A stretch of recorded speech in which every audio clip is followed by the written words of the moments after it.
Hello Kamalam, ngayong araw magluluto ako ng lechon kawali. Ayan, nakalimutan ko, ayan tuloy dumikit, nakalbo ang aking baboy. Tapos, maglagay tayo ng mantika sa kaldero. Takpan natin kasi pumuputok yung... Ayan na, luto na siya.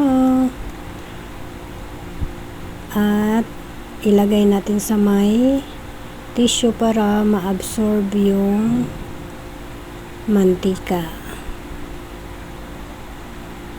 Try natin magbukbang. Gumawa ko ng sausawan, sinamak na may tulo.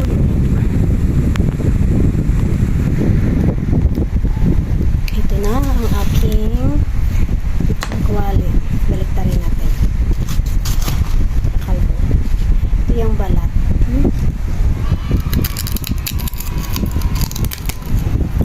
Napaka-crispy talaga. Galing ko talaga.